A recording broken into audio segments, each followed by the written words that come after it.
라디오 문학관 세계 단편 소설 50선 가와바타 야스나리 원작의 이지의 무희 3부작 첫 번째 시간입니다.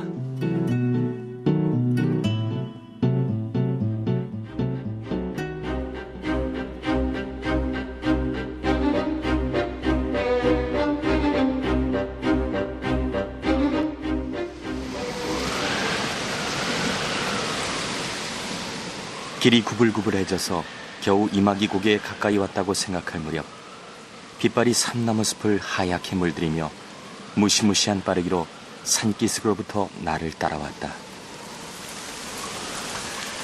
나는 20살. 고등학교에 제정된 모자를 쓰고 붓으로 살짝살짝 스친 것 같은 군청색 가스리 무늬의 옷에 가랑이가 넓어서 치마처럼 보이는 일본 고유의 바지인 하카마를 입고 학생용 가방을 어깨에 걸치고 있었다. 혼자 이주로 여행을 떠난 지 4일째 되는 날이었다. 첩첩이 포개진 산과 원생림과 깊은 계곡의 가을 경치에 눈이 팔리면서도 나는 하나의 기대로 가슴을 설레며 길을 재촉하고 있었다.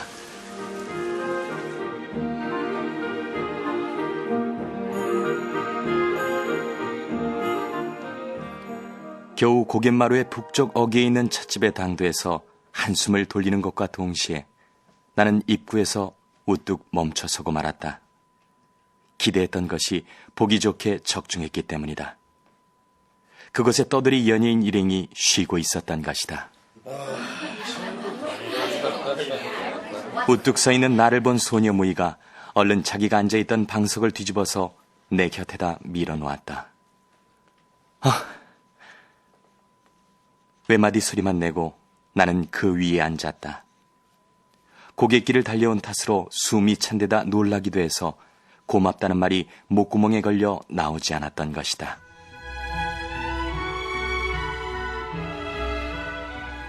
소녀 무희는 17살쯤으로 보였다. 나로서는 알아볼 수 없는 예풍의 이상한 모양새로 머리를 빗어 올렸다. 그 머리 모양이 계란형의 생기 있는 얼굴을 아주 작게 보이게 하면서도 아름답게 조화를 이루고 있었다. 소녀 무희와 함께 온 일행은 40대 여성이 1사람, 젊은 여성이 2사람, 그 밖에 나가오카 온천여관의 상표가 염색된 한텐을 입은 25쯤 된 사나이가 있었다. 나는 그때까지 이 소녀 무희들을 2번 보았다. 처음은 내가 유가시마에 오는 도중 슈젠지 절로 가는 다리 근처에서였다. 그때는 젊은 여성이 3사람이었는데 소녀 무희는 북을 들고 있었다. 나는 돌아다보고 또 돌아다보았다. 이제 여성이 내 몸에 배었구나. 그리고 유가시마에서 이틀째 되는 밤 손님을 찾아 여관으로 온 그들을 보았다.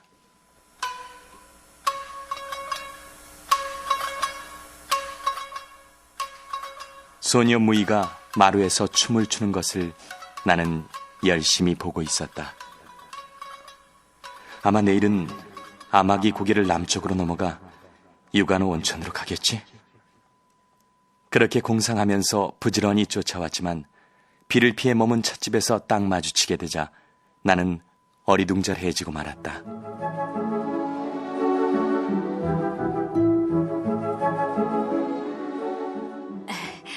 손님은 이 방을 쓰시지요. 얼마 후 찻집 할머니가 나를 다른 방으로 안내해 주었다. 나는 살갗에 소름이 끼치고 이를 딱딱 마주치기까지 하며 몸서리쳤다. 몹시 춥습니다. 아이고, 손님, 비를 맞으셨군요. 이쪽에서 잠시 불을 좀 쬐세요. 할머니는 자기네가 거처하는 방으로 데리고 갔다. 나는 문지방 곁에 서서 우물쭈물 망설였다. 물귀신처럼 온몸이 푸르죽죽하게 부어오른 할아버지가 화롯가에 책상 다리를 하고 앉아 있었다. 할아버지 주위에는 옛 편지와 종이봉투가 산더미처럼 쌓여서 그 속에 파묻혔다 해도 좋을 것 같았다. 도저히 살아있는 사람이라고는 생각할 수 없는 산속의 괴물을 바라보며 나는 우뚝 서고 말았다. 우리 영감이니까 아무 걱정 마시오.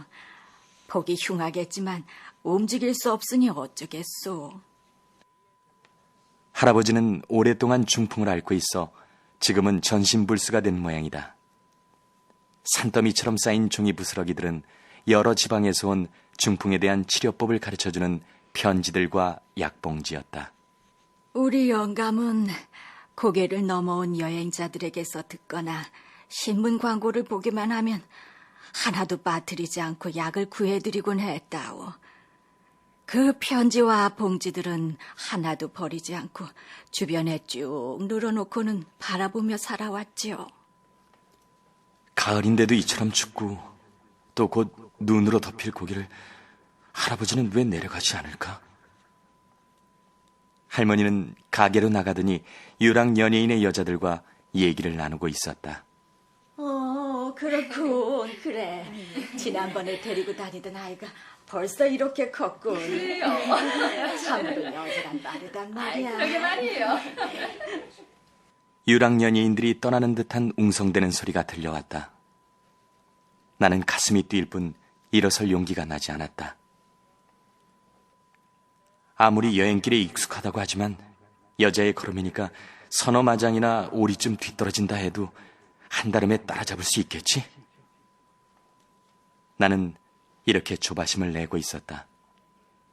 나는 그들을 배웅하고 돌아온 할머니에게 물었다.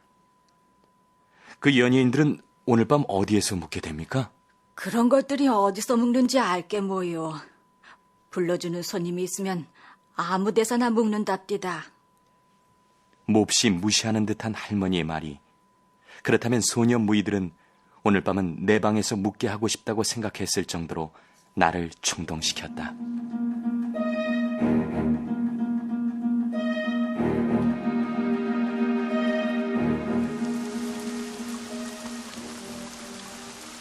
빛발이 가늘어지면서 산봉우리가 밝아지기 시작했다. 이제 그만 가야겠어요. 아유, 10분만 더 기다리면 깨끗이 개일 겁니다. 좀 더 계세요. 할머니는 나를 잡으려 했지만 가만히 앉아 있을 수가 없었다. 손님! 손님! 아유, 이렇게 많이 받으면 염치 없어요. 가방을 이리 주세요. 저만큼 배웅해드리리다. 아니요. 괜찮습니다. 아유, 아니에요. 배웅해드리겠어요. 죄송합니다. 대접도 제대로 해드리지 못했군요. 손님의 얼굴을 잘 기억해두겠습니다. 다음 지나실 때 꼭 보답해드리지요. 나는 50전짜리 은어 한 잎을 놔두고 왔을 뿐인데 너무도 놀라서 오히려 가슴이 아프고 눈물이 날 지경이었지만 소녀 무이를 빨리 따라가고 싶은 생각에 할머니의 비틀거리는 걸음이 오히려 거추장스러울 뿐이었다. 마침내 고기의 터널까지 오고야 말았다. 정말 고맙습니다. 할아버지 혼자 계시니까 빨리 돌아가세요. 할머니는 그제서야 가방을 넘겨주었다.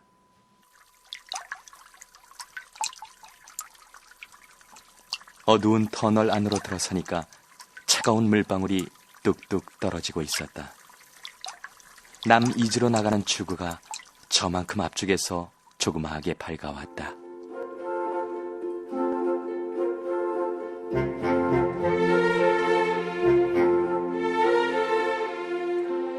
여섯 마장을 채 가기 전에 나는 그들 일행을 따라잡았다. 사나이가 나를 보더니 멈춰섰다. 걸음이 빠르시군요. 마침 날씨까지 개었군요. 나는 그 사나이와 함께 걷기 시작했다. 사나이는 커다란 고리짝을 짊어지고 있었다. 40대 여인은 강아지를 안고 있었다. 맨 위에 처녀가 보자기로 싼 보따리를 들었고 가운데 처녀가 고리짝을 들었는데 각자가 보기보다 큰 짐을 든 셈이다. 소녀 무이는 북과 북거리를 짊어지고 있었다.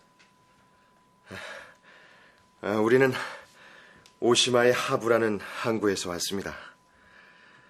봄에 섬을 떠나서 여행을 계속하고 있는데 겨울 준비를 하지 않고 왔기 때문에 시모다에서 열흘 좀 묵고 이토 온천에서 섬으로 돌아갈 겁니다. 오시마란 말을 듣고 나는 시정을 더욱 느끼게 되어 다시 소녀 무이의 아름다운 머리 모양새를 바라보았다. 나는 소녀 무이에게 오시마에 관해서 여러 가지를 물어보았다. 학생들이 수영하러 많이 오죠. 여름에 오겠죠? 겨울에도요. 겨울에도? 겨울에도 수영할 수 있어요?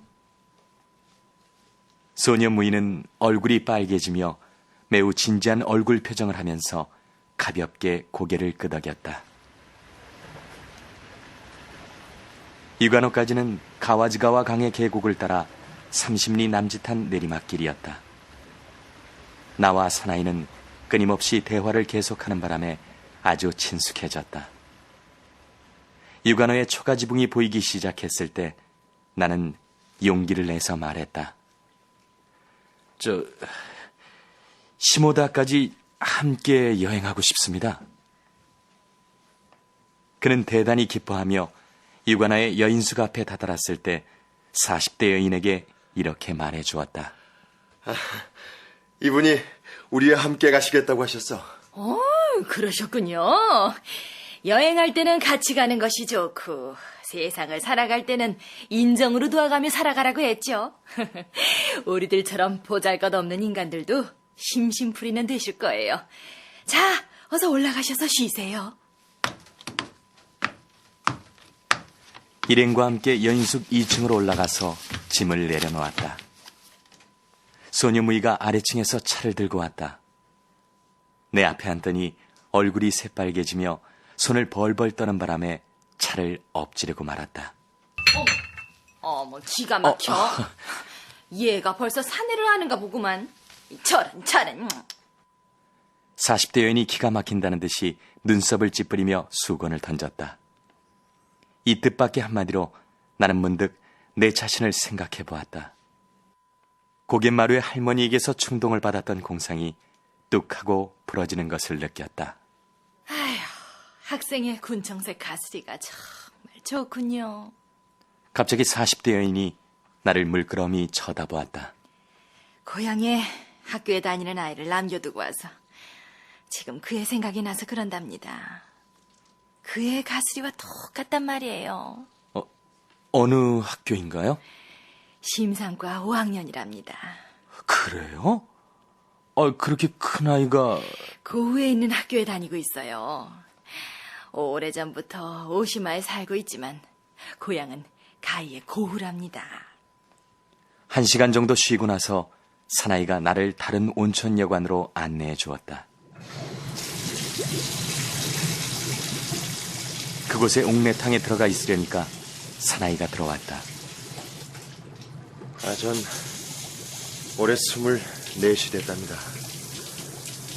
아내가 2번씩이나 유산과 조산을 해 태아가 죽었죠.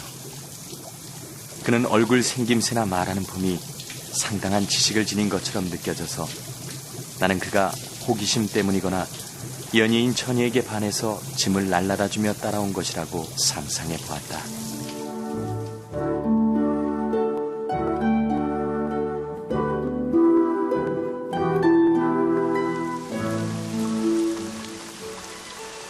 저녁 때부터 비가 많이 내렸다.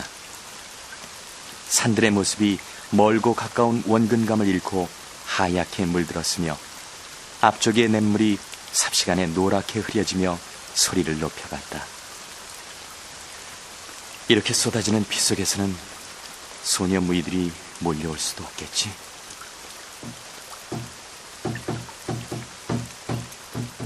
둥둥 둥둥 심한 빗소리 저쪽 멀리에서 북이 울리는 소리가 가냘프게 들려오기 시작했다. 나는 허우적거리며 잽싸게 덧문을 열고 몸을 내밀었다. 북소리가 가까워지는 느낌이 들었다. 나는 눈을 감고 귀를 기울이면서 북이 어느 길을 따라 어떻게 오고 있는지 알려고 했다.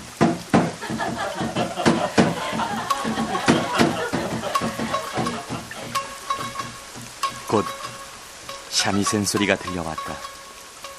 흥겨운 웃음소리도 들려왔다. 그제서야 연예인들이 여인숙 맞은편에 있는 요리집으로 불려갔다는 걸 알게 되었다. 나는 신경을 곤두세우고 문을 열어놓은 채 언제까지고 앉아있었다. 무인은 아직도 술자리에 앉아있구나. 앉아서 푹을 치고 있겠지. 북소리가 끊기면 견딜 수가 없었다. 빗소리 밑으로 나는 가라앉고 말았다.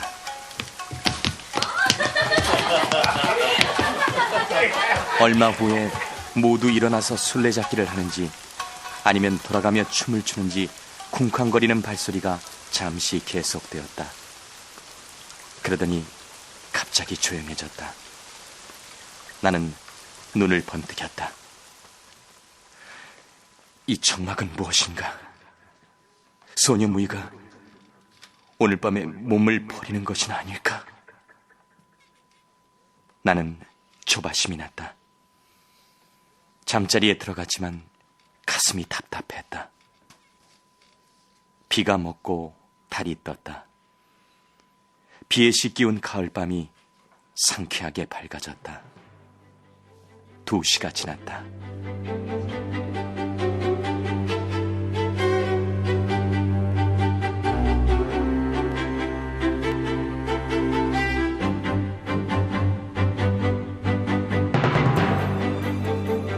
라디오 문학관 세계 단편 소설 50선 가와바타 야스나리 원작의 이지의 무희 일부를 들으셨습니다. 가와바타 야스나리는 일본이 낳은 노벨 문학상 수상작가입니다. 그는 유년기에 양친을 잃고 천의 고아가 되었는데요. 고아의 고독감은 그의 문학적 정신세계를 형성하게 되었습니다.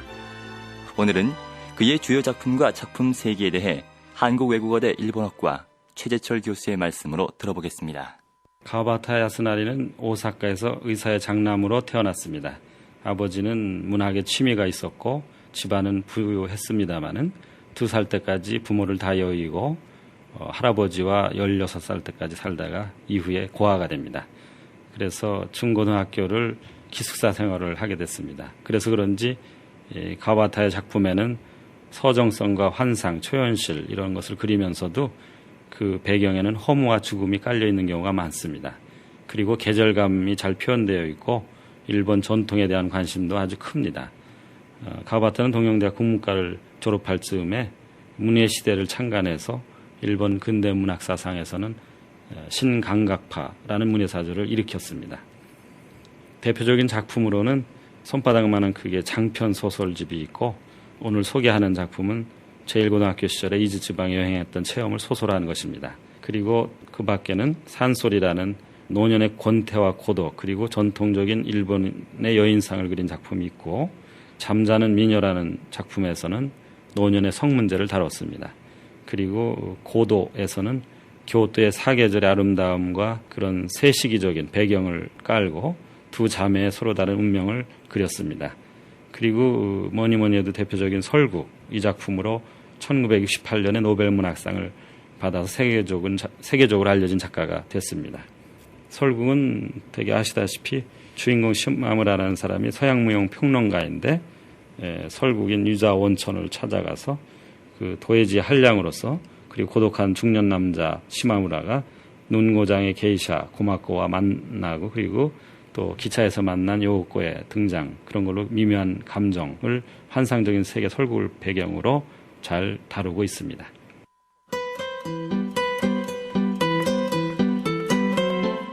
권윤의 연출 김재인 극본 가와바타 야스나리 원작의 이지의 무희 일부를 마칩니다.